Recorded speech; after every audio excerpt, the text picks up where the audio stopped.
तो फिल्म की शुरुआत एक फैमिली से होती है जो छुट्टियां मनाने के लिए एक आइलैंड पर जा रहे थे। उस आइलैंड पे एक खास किस्म का फेस्टिवल होने वाला था जिसे कर्मतान कहा जाता है। सूजन गिरी मॉम बच्चों को बताती है कि सदियों पहले उस आइलैंड पे एक वबा फैल गई थी जिसकी वजह से सभी लोगों को क्वारंटाइन होना पड़ा था, अपने घरों में बंद होना पड़ा था। बाहर निकलकर इन्होंने कई महीनों तक कोई काम नहीं किया और इस तरह वहाँ कैद पड़ गया। कैद की वजह से लोग कुछ भूख से मरने लगे तो कुछ ने दूसरे इंसानों का शिकार करना शुरू कर दिया। आखिर ये लोग अपना क्वारंटीन खत्म करके घरों से बाहर तो निकल आए, लेकिन तब तक उस आइलैंड का बहुत बड़ा नुकसान हो चुका था। और उसी सब की याद में हर 10 साल बाद यहाँ पर एक फेस्टिवल मनाया जाता है जिसमें सभी लोग 8 घंटे तक थिएटर परफॉर्म करते हैं और उस टाइम जो कुछ हुआ था वो इस ड्रामा में दिखाते हैं ताकि आज के बच्चे अपने एंसेस्टर्स की यानी अपने दादा परदादा की उन कुर्बानियों को ना भूल सके। अब रास्ते में ये लोग एक कैफे के पास रुकते हैं जहाँ का ऑनर बहुत ही ज्यादा रूड था। सुजैन उससे नॉर्मल सवाल जवाब करने की कोशिश करती है और उससे उसके बच्चों के बारे में भी पूछती है तो याद बड़ा रूड होकर बताता है कि वो मर गए और दादा इनके सवालों का कोई जवाब नहीं देता। इनके बच्चे भी अब इसी कैफे को विजिट करने के लिए जाते हैं और इन्हें कैफे के बैक साइड पर एक समुद्री परिंदा अजीब तरीके से कटा हुआ मिलता है जिसकी ये लोग पिक्चर ले लेते हैं। खैर खाना खाने के बाद सूदन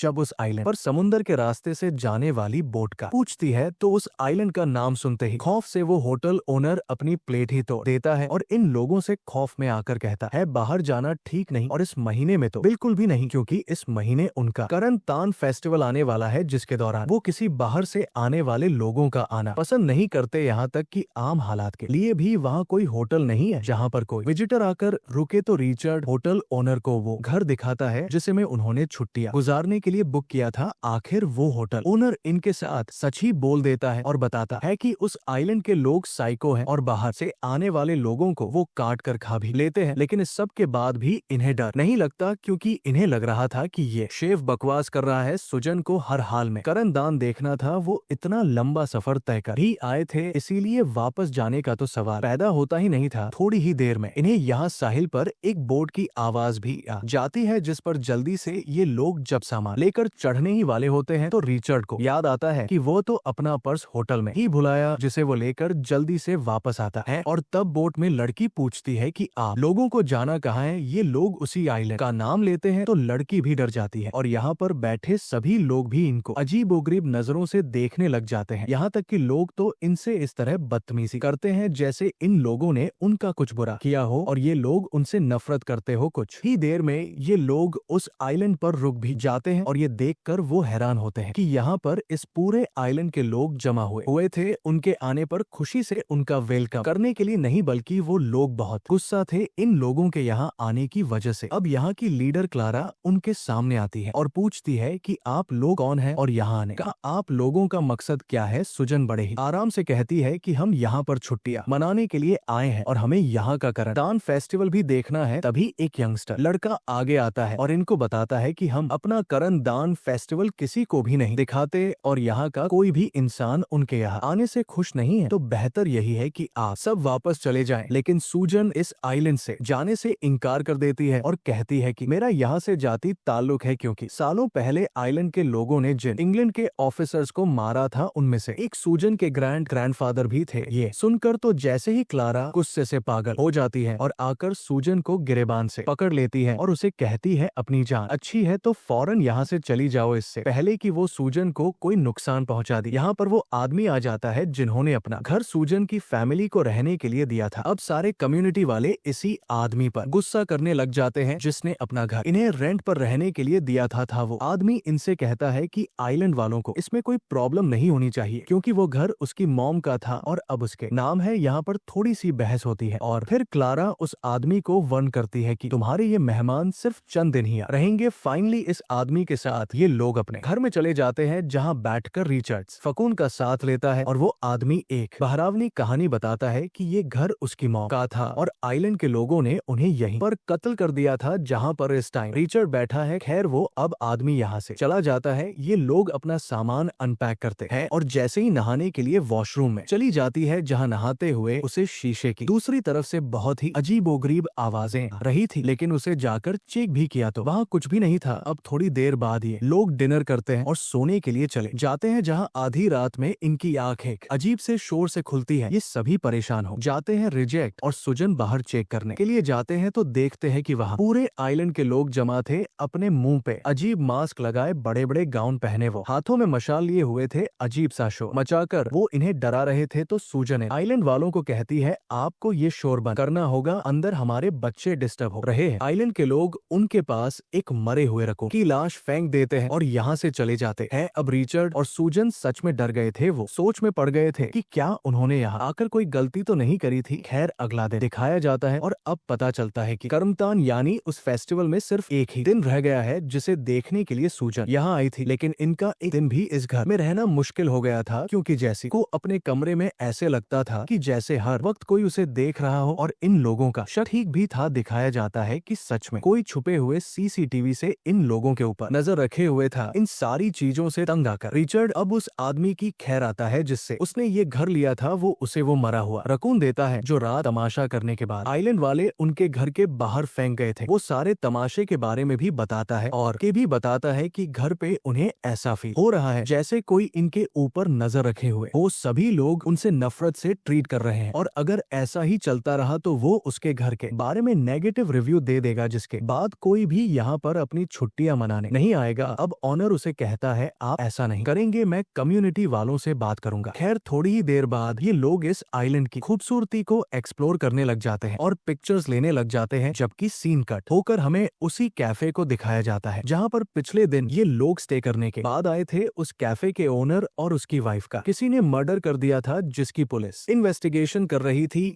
जबकि यहाँ पर रिचर्ड और उसकी फैमिली नोटिस करती है कि इन आइलैंड वालों ने बाहर के शहर से 4 ताबूत भी मंगवाए थे, और ये किस लिए थे इन्हें आइडिया नहीं था। थोड़ी ही देर में यहाँ पर वो पुलिस ऑफिसर भी आ जाता है जो कहते हैं ऑनर की केस की इन्वेस्टिगेशन कर रहा था। वो यहाँ के सिक्योरिटी ऑफिसर से बात कहता है कि एक योहान नामी बंदा जो एक क्रिमिनल है वो भागकर इस आइलैंड पर आ गया है। पहले वो 2 मर्डर कर चुका है और भी कर सकता है, इसीलिए उसका पकड़ा जाना बहुत जरूरी है। यहाँ पर दिखाया जाता है कि यहाँ के लोग अब करण तहान की तैयारी कर रहे थे कि तभी यहाँ पर वो ऑफिसर आकर उसे योहान नामी आदमी के बारे में पूछने लग जाता है, जिस पर उन्हें शक है कि वो मर्डर कर रहा है। कैरा जो कि यहाँ की लीडर थी वो उन्हें बताता है कि वो आज सुबह ही इस आइलैंड से बाहर गया था, जिसके बाद वो इस ऑफिसर को धमकी भी देती है कि अगली मर्तबा वो अपने किसी भी केस को सॉल्व करने के लिए इस आइलैंड पे ना आए, क्योंकि इस आइलैंड पे उनका या बाहर की किसी भी दुनिया का कानून लागू नहीं होता। तो उसके जवाब में ऑफिसर कहता है ठीक है मैं तो चला जाऊंगा, लेकिन फिर तुम अपनी जानों की हिफाजत खुद करना। ऑफिसर थोड़ी ही देर में यहाँ से निकल जाता है और पीछे से हम देखते हैं कि योहान उसे देख रहा था। अब जेसी और जेसी का भाई दोनों एक कैफे में जाते हैं। यहाँ पे इन्हें वही यंग लड़का मिलता है जिसने आते ही इन्हें कहा था कि किसी को भी उनका आना पसंद नहीं और वो यहाँ से चले जाए। वो इस वक्त भी अजीब से अंदाज से इन दोनों से कहता है कि तुम लोगों ने यहाँ आकर बहुत बड़ी गलती कर दी है, लेकिन ये सुनकर भी वो दोनों डरते नहीं, बल्कि जैसे उसे कहती है हम चले जाएंगे, बस मेरी मॉम को ये फजूल सा थिएटर देखना है। अभी उसका ये कहना ही था कि पीछे से उसके भाई को किसी ने पकड़ लिया और होटल से बाहर ले जाकर फेंका, जहाँ पर बहुत से आइलैंड के लोग मास्क पहने खड़े थे उसे मारने के लिए। इन अजीबोगरीब लोगों के पीछे वही कॉफिन मिनी ताबूत पड़े थे जिनको इन्होंने इस आइलैंड पर आते देखा था। ये देखकर ये दोनों बहन भाई डर जाते हैं। अब सीन कट होकर दूसरी तरफ हमें क्लारा को दिखाया जाता है जो अपने लोगों के साथ एक मीटिंग कर रही थी। वो सबसे कहती है कि ये आखिरी बार होगा जब मैं खुद इस करनतान ड्रामा को डायरेक्ट करूंगी और मैं चाहती हूँ इसमें सब कुछ बहुत ही आउट क्लास होना चाहिए। पहले कई सालों तक तो हम इस करनतान के अंदर अंग्रेजों को लाकर मारते रहे थे अपने बड़ों की सोल्स को खुश करने के लिए, लेकिन फिर आगे की जनरेशंस को लोगों की जान लेना ठीक नहीं लगता था, तो हमने अपने करण यानी इस ट्रेडिशन में से अंग्रेजों को मारना बंद कर दिया था। लेकिन अब किस्मत खुद हमारे पास चल के आई है। जब अंग्रेज खुद हमारे पास चलकर आए हैं तो हम क्यों ना इस मौके का फायदा उठाएं और एक मर्तबा दोबारा वैसा ही कंतान मनाए जैसा हम पहले मनाते आ रहे हैं। तो अब क्लारा फैसला करती है कि ये लोग कंतान में उसी अंग्रेज फैमिली का मर्डर करेंगे और उनको खाएंगे भी बड़े बड़े लोग। तो सारे क्लारा की बात मान जाते हैं, लेकिन क्लारा का अपना बेटा और सभी यंग लोग इस फैसले के खिलाफ थे। वो कहते हैं कि वह क्लारा का साथ तब तक दे रहे थे जब तक उन्हें लग रहा था कि वो सिर्फ अंग्रेजों को डराएंगे, लेकिन अगर अब उनका मर्डर का प्लान है तो वो उनका साथ नहीं देंगे। उनकी बातें सुनकर क्लारा को गुस्सा आ जाता है और क्लारा हुक्म दे देती है कि यहाँ करनतान में वही होगा जो वो चाहेगी। इसके बाद क्लारा मिलने जाती है सुजन के फैमिली के घर के ओनर से। वो उसे अपने प्लान में शामिल होने के लिए कहती है, लेकिन ये आदमी भी उसकी शर्त मानने को तैयार नहीं था तब वो कहती है कि तुम हर साल हमारा कोई ना कोई रूल तोड़ देते हो, बाहर की दुनिया के लोगों को लाकर यहाँ ठहराते हो और अपनी मनमानी करते हो। हम हर बार ये समझकर माफ कर देते हैं, लेकिन अब तुम्हें आइलैंड के लिए और आइलैंड के लोगों की इतनी मेहरबानियों के बदले कुछ करना होगा, तुम्हें हमारा साथ देना ही होगा। और ऐसे मजबूरन ये आदमी क्लारा की बातों में आ जाता है। आखिर वो दिन भी आ जाता है जिस दिन करतान शुरू होना था। सारे आइलैंड के लोग एक ग्राउंड में जाकर बैठना शुरू कर देते हैं और एक अजीब सा लकड़ी का मास्क पहने आदमी ड्रम बजाकर इस पूरे शो को स्टार्ट करता है। यहाँ पर हम देखते हैं कि वो घर का ओनर उस फैमिली के पास बहुत सारी कुकीज लेकर आता है और इन्हें बताता है कि उसने आइलैंड वालों से बात की है और अब आइलैंड वाले खुद चाहते हैं कि ये लोग करतान का हिस्सा बने और उनका ट्रेडिशन देखने के लिए आए। लेकिन कल जितना भी कुछ हो गया था उनसे ये लोग थोड़े डरे हुए थे, तो ये लोग कहते हैं हम 8 घंटे वेस्ट नहीं कर सकते, हम इस टाइम स्विमिंग के लिए जा रहे हैं, हम सिर्फ करतान का क्लाइमेक्स देखने के लिए आ जाएंगे। इसलिए वार्नर अब वो कुकीज उनके घर रखकर चला जाता है। यहाँ अब शो भी शुरू हो जाता है जिसमें दिखाया जा रहा था कि कैसे आयरलैंड के लोगों को वबा की खबर मिली थी, जिसकी वजह से उन्होंने अपने आप को घरों में बंद कर लिया था, क्वारंटाइन कर लिया था इंग्लैंड की फौज के भरोसे, जिन्होंने इन्हें वबा खत्म होने का बताना था, पर उस फौज ने इनको धोखा दे दिया। महीनों ये लोग घरों में बंद रहे, जिनकी वजह से बाहर इनकी फसलें तबाह हो गई। यहाँ पर कहद आ गया, घरों में बंद लोग भूख से मरने लगे और कुछ लोग जिंदा रहने के लिए दूसरे ही इंसानों को मार के खाने लगे। जब आइलैंड की हालत इतनी बिगड़ गई तो इन्होंने क्वारंटीन तोड़ दिया और सब लोग घरों से बाहर निकल आए। उन्हें रियलाइज हुआ कि वबा तो कब की खत्म हो चुकी थी और अंग्रेजों ने इन्हें बताया ही नहीं, इसीलिए इन्होंने बाहर निकलते ही अंग्रेज फौज पर धावा बोल दिया। सीन घटोकर दूसरी तरफ हमें सुजन की फैमिली को दिखाया गया, जो जब वापस घर लौटे तो उन्होंने डाइनिंग पर रखी अपने ओनर की कुकीज देखी, जिन्हें वो खुशी से खाने लगे और थोड़ी ही देर में बेहोश हो गए, क्योंकि उनके में बेहोश होने की दवा थी। पता चलता है कि ये सब कुछ ऑनर देख रहा था। जो सीसीटीवी कैमरास लगाए हुए थे वो ऑनर नहीं लगाए हुए थे। इनको बेहोश देखकर वो जल्दी से इनके घर आ जाता है। सुजैन को सबसे पहले ले जाकर उसके बेड पर लेट आता है और उसके साथ खुद लेट जाता है, इससे पहले कि वो कुछ और कहता। यहाँ पर सबके सब आकर खड़े हो जाते हैं और पता चलता है कि इन्होंने कुकीज खाने का सिर्फ ड्रामा किया था। ये लोग अभी भी होश में थे और एकदम से अपने हाथ में मौजूद चाकुओं से वो एक साथ इस आदमी के ऊपर वार कर देते हैं और बार बार स्टैब करके उसकी जान ले लेते हैं। और यहीं से सीन फ्लैशबैक में जाता है और हमें पता चलता है कि जिस कैफे में ये लोग मूवी के स्टार्ट में बैठे थे,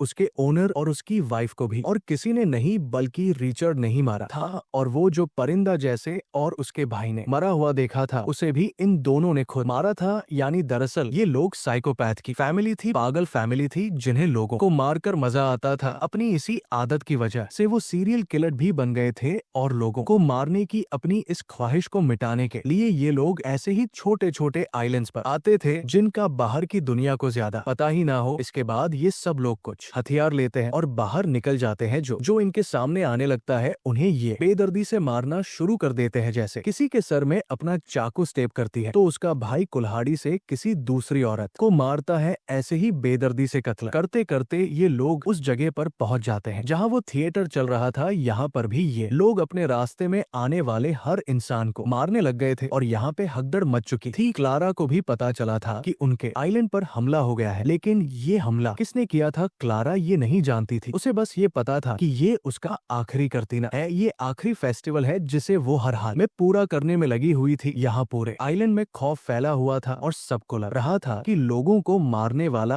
और कोई नहीं बल्कि यूहान ही है, जिसके पीछे ऑफिसर भी यहाँ है। ये लोग अब जल्दी से पोर्ट की तरफ जाते हैं। वहाँ जाकर ये लोग घबराए होने का ड्रामा करते हैं और यहाँ पर जब सिक्योरिटी एजेंट इन्हें काम डाउन करने की कोशिश करती है तो दोनों बहन भाई चाकू से उसे मार डालते हैं और इसे मारने के बाद इसके साथ अपनी सेल्फी भी ले लेते हैं। यहाँ ये सब कुछ एक आदमी देख चुका था, उसे मुसीबत का अंदाजा हो गया था, इसीलिए वो एक फ्लेयर गन उठाकर हवा में फायर कर देता है, जिससे चारों तरफ लाल रंग की रोशनी फैल जाती है। ये असल में इमरजेंसी में पुलिस को बुलाने का साइन था। रिचर्ड और सूजन भी ये समझ चुके थे, लेकिन वो फिर भी बड़े आराम से यहाँ एक दूसरे के साथ हंसी खुशी अपना टाइम बिताने लगे, बजाय पैनिक होकर भागने के। यहाँ पे दिखाया जाता है कि बचे कुछ आइलैंड के लोग अब एक छोटे से घर के अंदर छुपने की कोशिश करते हैं, जिन्हें रिचर्ड देख चुका था। वो दरवाजों में बने गैप में एक चाकू मारता है, जो पहले तो किसी को नहीं लगता, लेकिन एक दो मर्तबा इसी तरह वार करने पर क्लारा इससे जख्मी हो जाती है। यहाँ पर अंदर से भी लोग इन किलर्स के ऊपर हमला करते हैं। ये जाने बगैर कि किलर्स है कौन, इनका चाकू डिजर्ट को लग जाता है। वो बुरी तरह जख्मी होता है, लेकिन फिर भी ऐसे ही एक्ट करता है कि जैसे उसे कुछ हुआ ही ना हो। फाइनली ये लोग यहाँ का दरवाजा तोड़ने में कामयाब भी हो गए थे। लहरा, उसका बेटा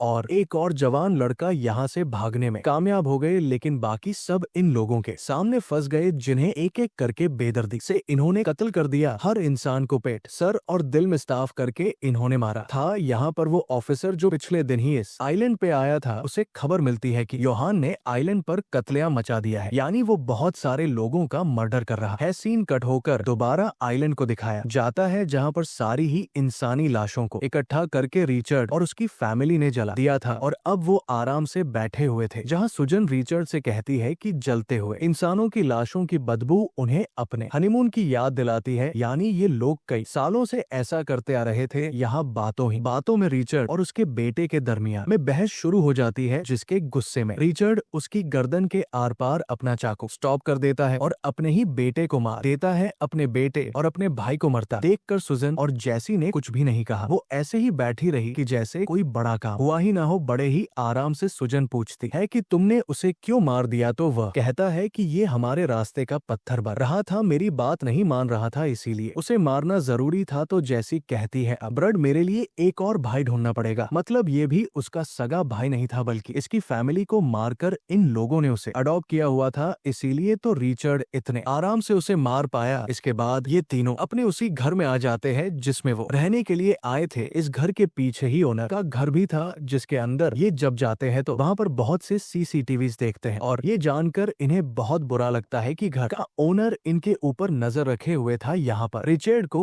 एक अंदरूनी रास्ता भी मिलता है जो इनके घर की तरफ जा रहा था। रिचर्ड यहाँ से जाने का फैसला करता है, जबकि दूसरी तरफ हमें पता चलता है कि क्लारा के ऊपर अभी भी करण तान को खत्म करने का भूत सवार था, और करण तान को खत्म करने के लिए वो अंग्रेजों को मारना चाहती थी। इसीलिए वो अपने साथी के साथ गन लिए इस घर में आ जाती है, जहाँ सबसे पहले उसका सामना हो जाता है जैसी से, जो उसके सामने मासूम होने का ड्रामा करने लग जाती है और बताती है कि इस घर का ओनर एकदम से पागल हो गया था। उसने मेरे डैड और भाई के ऊपर हमला किया, यहाँ तक कि मेरे भाई को मार भी दिया। वो अभी भी हमारे पीछे पड़ा हुआ है, इसीलिए मैं उससे अपनी जान बचा रही हूँ। ये सुनकर वो आदमी जिसके हाथ में गन थी, वो उसी ओनर को घर में ढूंढने के लिए चला जाता है। लेकिन उस आदमी के जाने के बावजूद पिगलारा को लग रहा था कि जैसी उसे झूठ बोल रही है, लेकिन जैसी उसे अपनी मासूम बातों में फंसा ही लेती है कि ये लोग मासूम है। थोड़ी ही देर में जोर से सूजन भी पास का दरवाजा खोलते हुए जैसी के पास आ जाता, और ये दोनों मिलकर रोने का ड्रामा करने लग जाते हैं, जैसे इनके ऊपर बहुत बड़ा जुल्म हुआ हो। यहाँ वो आदमी अब उस कमरे में भी पहुंच गया था जिस कमरे में इन्होंने ओनर को मारा था। वो ओनर की टुकड़े टुकड़े हुई लाश देखता है तो समझ आता है कि ये फैमिली ही उन्हें बेवकूफ बना रही थी। वो चेक करने के लिए दूसरे रूम में आया जहाँ रिचर्ड मरा हुआ पड़ा था, लेकिन वो तो सिर्फ ड्रामा कर रहा था। उसके यहाँ आते ही वो एकदम से खड़ा हो जाता है और उसकी गर्दन पर वार कर देता है, मारने के लिए मरता मरता भी। ये आदमी अपनी शॉट गन चला जाता है, जिससे रिचर्ड का पूरा हाथ ही कटकर नीचे गिर जाता है। फाइनली अब ये लोग अपना ड्रामा खत्म कर देते हैं। रिचर्ड अपने कटे हुए हाथ को लेकर नीचे आता है और बताता है, हाँ यहाँ पर सभी लोगों को मारने के पीछे हम लोग ही है। ये सुनकर क्लारा को गुस्सा आ जाता है, और वो जब इनको चाकू से मारने ही वाली थी तो पीछे से किसी ने क्लारा को ही सर पे शूट करके मार दिया। ये पुलिस ऑफिसर्स थे, जिन्हें लगा कि क्लारा मासूम टूरिस्ट को मारना चाह रही है, और ऐसे इतना कुछ बिगाड़ने के बावजूद भी ये लोग बच गए और बेकसूर बन गए। इन लोगों को रेस्क्यू करके यहाँ से ले जाते हैं, जबकि यूहान, जिसने कुछ किया भी नहीं था, उसे पुलिस इस सब का कसूरवार मानते हुए वहीं पर शूट कर देती है। और